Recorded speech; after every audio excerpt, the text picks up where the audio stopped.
In this video, I'm going to go over the four major types of bank accounts and where you should put your money. So we'll talk about checking account versus savings account versus money market versus certificate deposit, also known as CD. I'll answer common questions such as if you want to save money, do you put it in a savings account? Which one of these accounts will give you the highest interest rate and earn you the most money? First, let's get started. Let's talk about checking accounts. That's one of the most common. So according to The Balance, a checking account is where you would deposit checks or get direct deposit if you have a job, do withdrawals, pay bills. So this is where money is constantly going in and out on a regular basis. You're not really earning much interest there. And with a debit card, every purchase you make is just going to come out of the checking account. So checking accounts are good for people who are constantly making deposits or constantly withdrawing cash. It's constantly moving in and out. You want to keep a small balance. You don't want to keep a lot of money in a checking account. That's for the savings account, which we'll go over next. One of the drawbacks of a checking account is that there are fees associated with it. For example, you may have to have a minimum balance in your checking account. It could be $1,500, and if it goes below $1,500, then you could get charged $20 per month or $12 every time it goes below. Every bank has their own fee structure when it comes to checking accounts. Now, when it comes to which checking account you should open, it really depends. I did a video, I'll leave a link to it down in the description below, of bank account bonuses. So if you want, for example, look at this, Chase, just for opening up a checking account and setting up a direct deposit, you get a $300 bonus. You get $200 for savings and then up to $600. There's a long list of these bank account bonuses in that video down in the description below. So you could actually open up multiple checking accounts if you want. There's no limit. If you're going to constantly be taking money out of the account, my favorite account, if you don't want to have multiple bank accounts, just one, is the Schwab Bank High Yield Investor Savings Account. Now, it's a long word. It has the word savings in it, but this is great because there is no minimum amount of money that you have to put in. There's no fees. The best part is that you get unlimited ATM rebates worldwide. What this means is whatever ATM you go to, whether it's in another country or down the street from you, if it's not in network, let's say you have a regular debit card, if you go out of network, it'll charge you, let's say $2.50, or any ATM in general, it could be as high as $5 just to take out your money. Schwab will reimburse you whatever ATM fees are. So you could go to any ATM, take out money, never have to worry about a fee.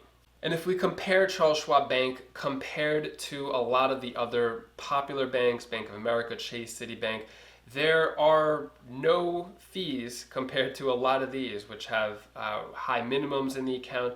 As you see, 000. If you want a review on Charles Schwab, you want to learn more about it, I have a link down in the description.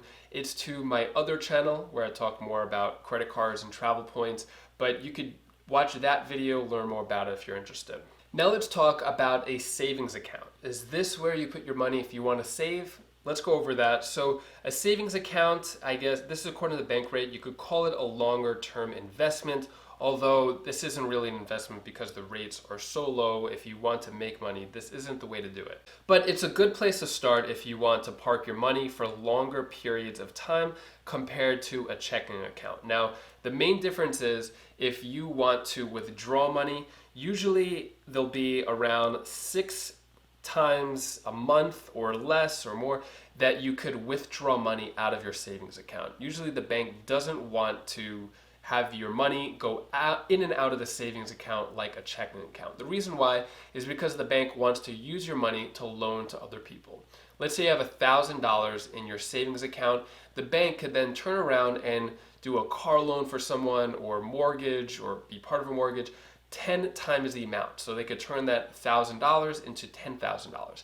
If your money is $1,000 one day and then $100 the next day, they can't rely on that money and it screws up their whole system with lending it out. So that's the reason why they make it harder to spend. Usually there's no checks that come out of the savings account or debit cards attached to it, although you can go to an ATM and select money to be withdrawn out of your savings account, but usually they want you to take money in and out of your checking account and just leave it in the savings account. And Compared to checking accounts, savings accounts have less fees and they also pay interest. So this is according to Bank of America. I think this does a great job of summing up the difference between a checking account and savings account. This brings up a common question. If you want to save money, does that mean you put it into your savings account? Yes, up to a certain point. I think savings accounts are good to dump money into. And if you want to have a 6-month emergency fund, it's great to have in a savings account. This way you could take it out if you have to, if there's any emergency, something tragic happens, you need the money, you could go into your savings account, take it out.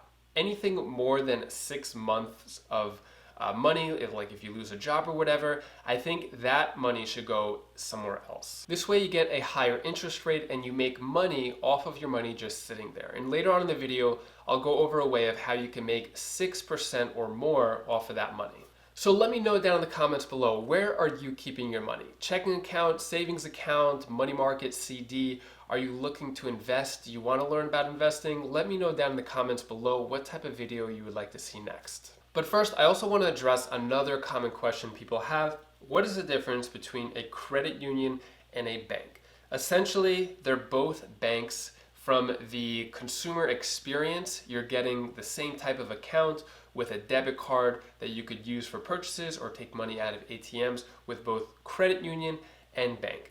Main difference here is that credit unions are member owned and they have more of a non-profit structure, meaning that the money that is earned as a profit is going back to the members. In terms of banks, banks are for profit and they have executives, they have shareholders, and basically they're not giving back to the community, they're not really sharing profits with members.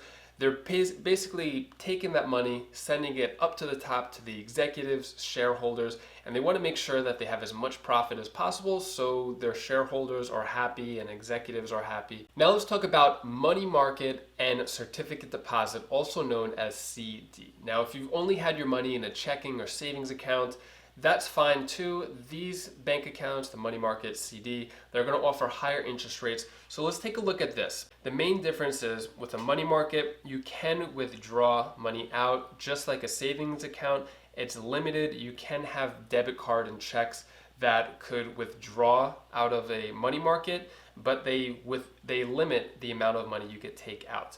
Usually they require a higher deposit to put in, so it could be as high as $5,000, $10,000 minimum to put it into a money market. It could be insured up to $250,000 depending on the bank. If you want to take your money out, you can. You have ATM access, and it is a variable interest rate, which means it could change on a regular basis depending on what's going on in the financial world. Now with a certificate deposit, basically the way that works is you put your money in and you can't take it out for a fixed amount of months. It could be 12 months, 18 months, 60 months. It really depends on the terms. And if you take it out before that time is up, then you get penalties. So it's not like any of the other bank accounts I mentioned. The reason why someone would put it into a CD is to get a higher interest rate. So if we look here at NerdWallet, these are the best rates. I'm filming this May 2020. These are the best rates in terms of CDs. So let's take a look at this one right here. Alliant is offering 1.2% for 1 year, so it'll be 12 months. And if you have to have a minimum of $1,000. If you put $1,000 in, you don't touch the money, you don't take it out. That means in a year, if we do the calculation, so you do 1,000 times 0.012, you make $12 off of that $1,000 without having to do anything. So if you have quite a bit of money to save, you already have your 6-month emergency fund in place.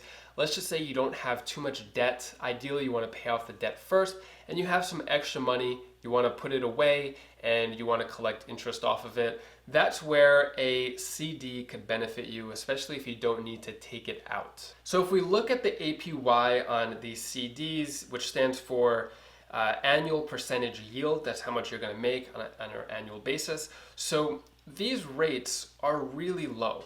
If you account for inflation, which could be up to 2% per year, you're basically losing money by putting it in these CDs. Even though it's higher than money market, higher than a savings account, and much higher than a checking account, you could actually do much better than putting it in a CD. So I'm not going to get too much into investing in this video. I just want to touch upon it. If we look at Yahoo Finance, so you may wonder, what is the S&P 500 average annual return? If you've never heard of the S&P 500, don't worry, I'm not going to explain it too much.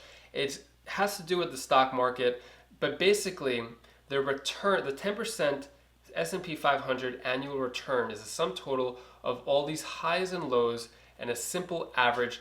Nothing about it is weighted. What that means is that one year it'll go up, the next year it may go down, it may go up, it may go down, but over, let's say, 10, 20 years, it's constantly, or the average sum is going to be around 10%. This isn't a bank account, it is a little more risky, but it will give you a higher return consistently than any of the other bank accounts that I mentioned in this video. And if you want to learn more about bank account bonuses, how you could get hundreds of dollars just for opening up bank accounts, you could click this video right over here, and I'll see you in the next video.